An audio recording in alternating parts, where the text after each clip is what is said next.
Muy buenas noches, vamos con lo mejor de la información deportiva. El fútbol mexicano hizo hoy historia. La selección mexicana sub-19 de la especialidad eliminó ni más ni menos que del Mundial de la especialidad a la selección de los Estados Unidos en un partido, la verdad, histórico. Están mal aquí el resultado. El resultado de 33-6 fue frente a los Estados Unidos y Canadá iba arriba. Bueno, vayamos a ir los resultados. 33-6 fue el resultado final de México frente a Estados Unidos. Se habían enfrentado ya dos veces anteriores en mundiales de esta especialidad, en mundiales sub-19, y México había salido derrotado y por paliza. Hoy, con este mundial que se está llevando a cabo aquí en la Ciudad de México, en el Estadio Olímpico de los Pumas, no solo derrotaron a Estados Unidos rompiendo con esa jetatura, sino que les pasaron por encima y vaya paliza que le pusieron. De esta manera, México enfrentará el próximo domingo la gran final de este mundial frente a Canadá. ¿De qué manera quedaron precisamente ya los partidos finales? Bueno, el partido por el quinto lugar lo enfrentarán Japón frente a Australia a las 10 de la mañana. A la 1 de la tarde, Estados Unidos frente a Suecia por el tercer lugar.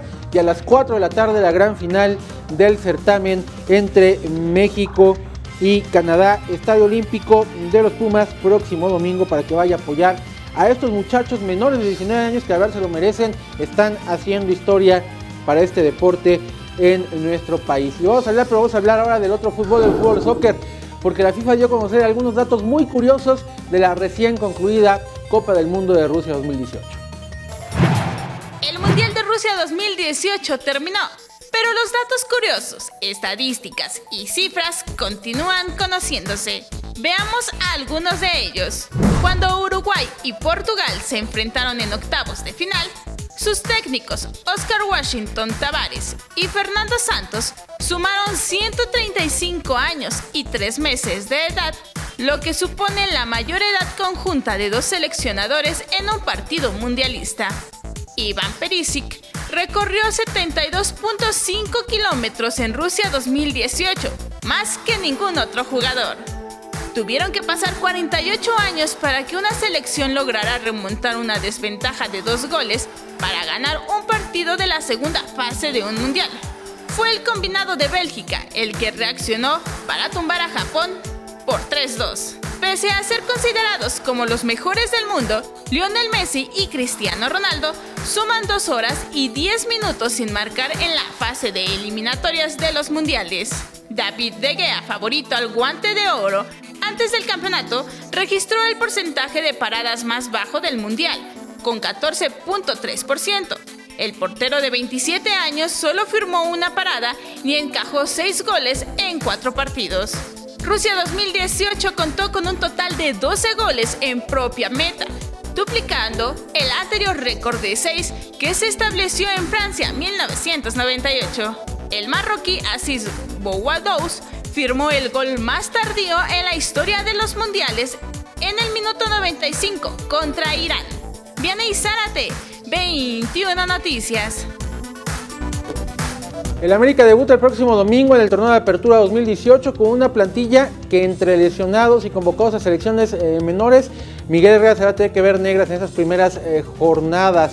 Recordemos que el francés Gémez no va a estar toda la temporada porque se lesionó en el último momento, será operado. Van a contratar a otro jugador, Miguel Herrera, el técnico, lo responde. Un año muy apretado de partidos, ¿no? Ellos tienen mundial, sub-20, tienen eliminatorias olímpicas, tienen centroamericanos, panamericanos, tienen un año muy complicado y bueno, un año futbolístico muy complicado, ¿no? Entonces tenemos que analizar si realmente estamos completos. Ayer lo estuvimos platicando, pues por eso cabe la posibilidad de buscar otra opción.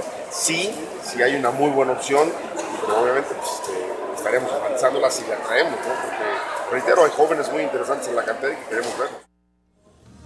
Bueno, y justo el día de hoy se cumplen 42 años de una de las máximas glorias deportivas en toda la historia. El 10 perfecto de Nadia Comaneci, la gimnasta en aquel entonces de 14 años, la rumana, en los Juegos Olímpicos de Montreal 1976. Estamos viendo precisamente en pantalla cómo arrancó parte de esta rutina que le dio el 10 perfecto, el primero en la historia de unos Juegos Olímpicos. Esto catapultó al Olimpo, literal, a Nadia, quien después siguió con su paso con la gimnasia, hoy encargada de dar precisamente, de asesorar a jóvenes gimnastas, no solo de su país, sino del todo el mundo. Con esta rutina que estamos viendo precisamente en pantalla, fue el 10 perfecto, una de esas hazañas deportivas, o sea, no importa la disciplina, es la hazaña deportiva de esta niña de 14 años y hoy se cumplen 42 años, por eso todo el mundo lo recordó. Y bueno, ya para despedirme, de que estuvieron hablando de las redes sociales, aparte de lo de Nadia Comaneci, por supuesto, pues una bomba se dio en la NBA después de que Kawhi Leonard, ¿así se pronuncia, David? Sí, Kawhi Leonard pasó de la escuadra de los Spurs a los Raptors, y también en ese paquete iba incluido DeMar DeRozan, que es el que veíamos ahí en pantalla. Pues de esto estuvieron hablando las redes sociales, precisamente estos traspasos, intercambios, bombas que hubo en la Liga Profesional de Básquetbol de los Estados Unidos. Es de información deportiva. Muchísimas gracias. Muchas gracias, Ricardo.